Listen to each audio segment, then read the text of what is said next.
Hello guys, कैसे हैं आप सभी। आई होप सभी बहुत अच्छे हैं और अपनी आने वाले एग्ज़ाम की तैयारी बहुत अच्छी तरीके से कर रहे हैं। आज मैं जो वीडियो बना रहा हूँ वो उस कास्ट सर्टिफिकेट को लेके बना रहा हूँ कि हमारे जो बैंकिंग, रेलवे या फिर एसएससी के जितने भी एग्ज़ाम्स होते हैं उसमें कौन सा वाला सर्टिफिकेट लगता है हमारे को, जो हम स्टेट से बनवाते हैं वो हमारा चलेगा कि नहीं चलेगा, उसको लेकर ही मैं ये वीडियो बनाने वाला हूँ। और क्या क्या प्रोसेस रहता है सेंट्रल कास्ट सर्टिफिकेट को बनवाने का, SC ST के बारे में बताऊंगा और EWS के बारे में जो फॉर्मेट है वो भी मैं आपको दिखाऊंगा कि क्या वहाँ पे आपको क्या करना रहता है। ठीक है, तो चलिए, आई होप आपको ये मेरा स्क्रीन दिख रहा होगा।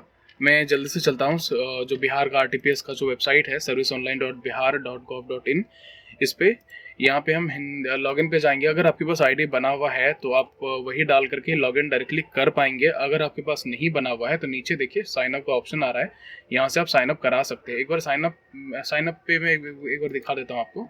यहाँ पे क्या आता है, मोबाइल नंबर आएगा, फर्स्ट नेम आएगा, लास्ट नेम आएगा, डेट ऑफ बर्थ आएगा, जेंडर आएगा। आपका जो भी यहाँ पे आईडी आपको अच्छा लगे वो आप यहाँ पे यूज़ कर सकते हैं। बट ख्याल रखें ये जो भी ऑप्शंस दिए गए हैं, मतलब जो क्राइटेरिया है उसको फुलफिल करना ही पड़ेगा। फिर पासवर्ड आप फिल करेंगे, कंफर्म पासवर्ड। उसके बाद जैसे आप वेरीफाई करेंगे, मतलब यहाँ पे OTP आ जाएगा, वो वेरीफाई करने के बाद आधार नंबर भी आपसे डिमांड किया जाएगा। एक बार बन जाने के बाद फिर आप क्या करेंगे, जो बैक आएंगे यहाँ पे यूज़र नेम सेक्शन पे वो सारी फीचर्स फिल करके आप लॉगिन कर सकते हैं।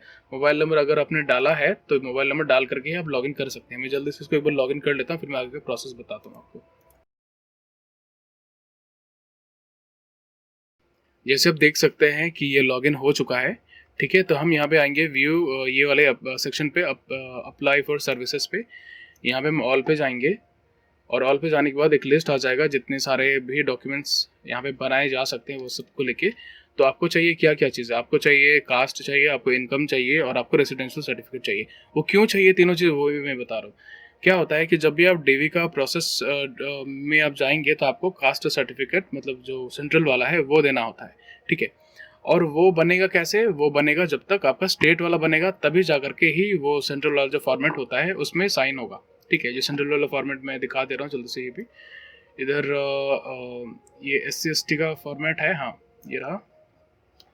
हाँ, ये SC ST का फॉर्मेट है। ठीक है, उसके नीचे आप उसी का सेकंड पेज है। उसके बाद ये वाला EWS कैटेगरी के लिए, सॉरी किसके लिए है, OBC कैटेगरी के लिए है। थोड़ा आप नीचे आएंगे तो इधर आपको इसका EWS का मिल जाएगा। ठीक है, ये रहा EWS कैटेगरी। अब इसमें एक सवाल था लोगों का कि उनका स्टेट का बना हुआ है तो क्या वो चलेगा कि नहीं। तो वो बिल्कुल भी नहीं चलेगा, क्योंकि क्या होता है कि जो भी स्टेट वाला जो भी सर्टिफिकेट बना होता है वो सिर्फ स्टेट लेवल एग्जाम्स के लिए ही एप्लीकेबल होता है। अगर आप स्टेट लेवल कोई भी एग्जाम्स भरते हैं तभी तक ये सही है। लेकिन जो बैंक का जॉब है, रेलवे का जो जॉब होता है या फिर SSC होता है, ये सेंट्रल वाला जॉब है। तो आपको सेंट्रल वाला ही सर्टिफिकेट देना होगा। वो क्या है कि आपका ये जो बनेगा ना, वो स्टेट वाला के बिहाफ में ही बनेगा, मतलब उसके बदले में, मतलब उसमें जो सीरियल नंबर होता है उसको देख करके ही इसमें फिल किया जाएगा। जो चिंता की कोई बात नहीं है, 1 से 2 दिन का ही काम होता है। ये मेन काम होता है। जो सबसे ज़्यादा परेशान करता है वो स्टेट वाला है। अगर स्टेट वाला बन जा रहा है ना तो ये कोई भी परेशानी इसमें है नहीं। तो हम चलते वापस उस पर सेक्शन पे, क्या वो क्या क्या चाहिए। तीनों क्यों चाहिए, तीनों इसलिए भी चाहिए क्योंकि कुछ कुछ जगहों पे आपका सेंट्रल का जो फॉर्मेट है वो सिग्नेचर नहीं करेंगे अगर वो तीनों आपके पास नहीं है। तो कुछ कुछ जगहों में सिर्फ कास्ट सर्टिफिकेट से भी वो एक्सेप्ट कर लेते हैं। कुछ कुछ जगह पे कास्ट और रेसिडेंस, और कुछ कुछ जगहों में इनकम। मेरे केसेस में तीनों लगा था तो इसलिए मैंने तीनों बनवा लिया था। तो आपको जो भी चाहिए आप यहाँ पे सर्च कीजिए। फॉर एग्जाम्पल मैं कास्ट के लिए सर्च करता हूँ। हाँ, तो कास्ट के लिए आप देखेंगे यहाँ पे 3 ऑप्शन आ जा रहा है, RO लेवल, SDO लेवल और DM लेवल। ठीक है, तो सबसे पहले इन तीनों में से आपका जो बनेगा वो RO लेवल का ही बनेगा। ठीक है, issuance of caste certificate at RO level, ये बनेगा। उसके बाद ही आप डायरेक्टली DM के लिए एलिजिबल हो जाएंगे और उसके बाद आप SDO के लिए भी एलिजिबल हो जाएंगे। तो आप चाहे तो RO के बाद SDO बनवाइए या DM बनवाइए। तो मैं फिलहाल जो फ्रेश है उनके लिए बता रहा हूँ। तो आप RO पे क्लिक करेंगे, फिर उसके बाद जो अपना डिटेल्स है वो आप फिल करेंगे। यहाँ पे अपना नाम, फादर्स नेम, मदर्स नेम। अगर कोई फीमेल कैंडिडेट है तो उसके लिए यहाँ पे उसके हस्बैंड का नाम हो जाएगा।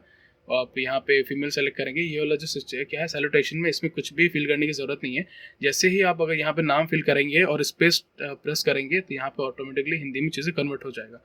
कभी कभी क्या होता है कि जो आप इंग्लिश में नाम लिखते हैं वो ना हिंदी में सही तरीके से कन्वर्ट नहीं हो पाता, मतलब उसको ट्रांसलेट नहीं कर पाता। तो आप गूगल पे जा करके उसका ट्रांसलेट करके आप यहाँ फिल कर सकते हैं डायरेक्टली, वो भी हो जाएगा काम। उसके बाद आपका एड्रेस यहाँ पे देना है, स्टेट कौन सा है, डिस्ट्रिक्ट कौन सा, आपका ब्लॉक, फिर जो सब डिवीज़न क्या है, फिर आपका जैसे कौन सा में आता है, विलेज पंचायत है, नगर परिषद है, या फिर म्यूनसिपल कॉरपोरेशन है, टाउन पंचायत है, ग्राम मोहल्ला है, या फिर ग्राम मोहल्ला क्या है आपका, डाकघर, पोस्ट ऑफिस, ये सब क्या है, ये सारी चीज़ें एक बार फिल कर देंगे। ठीक है, यहाँ पे सब कुछ फिल करने के बाद यहाँ पे आपको फ़ोटो एक लगेगा, जो कि आप सेलेक्ट करके फ़ोटो अपलोड कर लेंगे। आपका प्रोफेशन पूछा जा रहा है, ये क्या प्रोफेशन है। उसके बाद यहाँ पे आपका वो ऑप्शन आ जाएगा कौन सी ऑफिस में अप्लाई कर रहे हैं। जैसे आप ये सारी चीज़ें फिल करेंगे ना, तो ये वाला ऑप्शन ऑटोमेटिकली एक्टिव हो जाएगा। तो वो करके ये करके आप प्रोसीड पे क्लिक करेंगे। प्रोसीड नहीं, उससे पहले ये सब फिल करने के बाद प्रोसीड पे क्लिक करने से पहले ड्राफ्ट में उसको सेव कर लीजिए।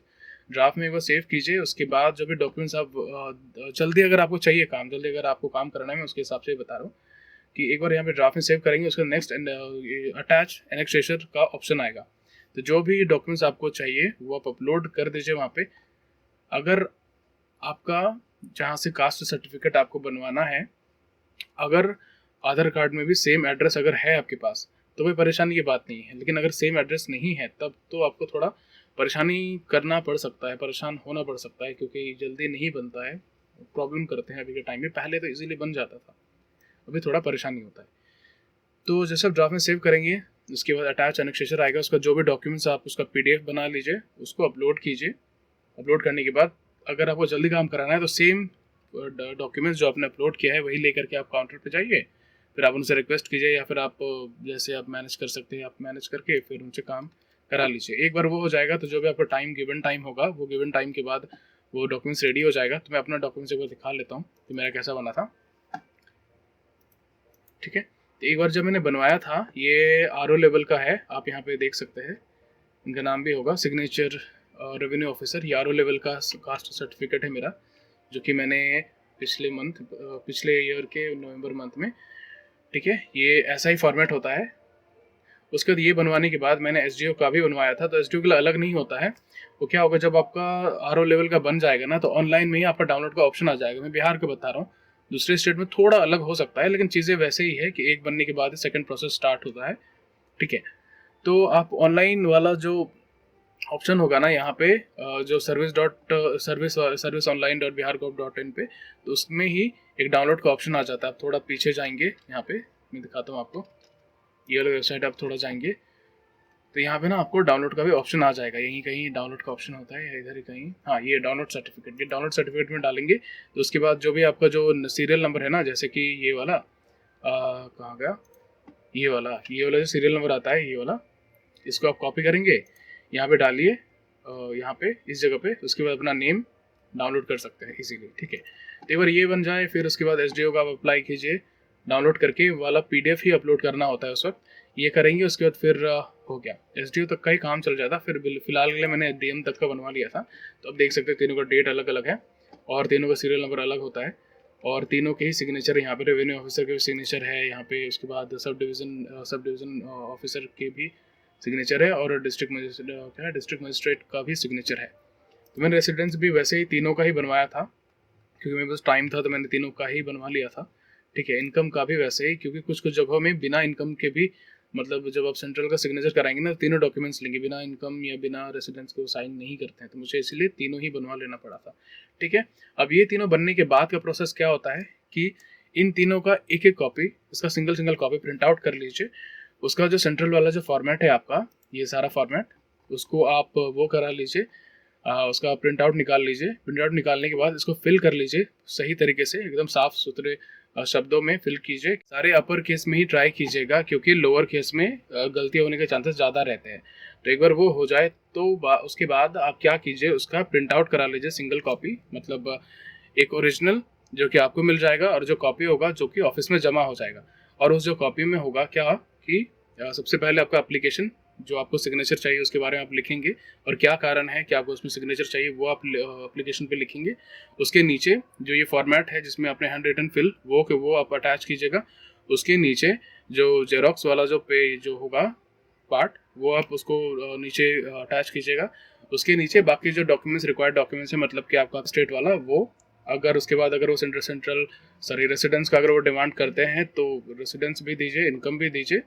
और उसके नीचे अपना आइडेंटिटी कार्ड, कुछ भी, जैसे कि आइडेंटिटी के लिए आप आधार कार्ड दे सकते हैं, पैन कार्ड दे सकते हैं, वो आप देने के बाद फिर आपका सिग्नेचर ईजिली हो जाएगा। ठीक है, सिग्नेचर होने के बाद आपका जो सेंट्रल वाला सर्टिफिकेट दिखेगा कुछ ऐसा दिखेगा, जो कि मैंने बनवाया था, वो आप देख सकते हैं। यहाँ पे मैंने अपना नाम हाइड कर रखा है, मतलब बाकी इन्फॉर्मेशन। तो ये कुछ ऐसा रहेगा, थोड़ा नीचे आएंगे, ये सब कुछ वैसा है। पहले ये जो सिग्नेचर है ये बाद में हुआ था, अनुमंडल वाला मैंने आरओ वाला ही करवाया था। जैसे कि आप देख सकते हैं अंचल पदाधिकारी लिखा है यहाँ पे, इस पेज में भी और दूसरे वाले पेज में भी। ठीक है, सेम ही ये फर्स्ट पेज है, वो सेकंड पेज है, ये आप देख सकते हैं। वो सीरियल नंबर जो कि आपका सेंट्रल वाला में लिखा, सॉरी जो स्टेट वाला में जो नंबर लिखा होता है सीरियल नंबर, वही नंबर ही यहाँ पे बिठाया गया था।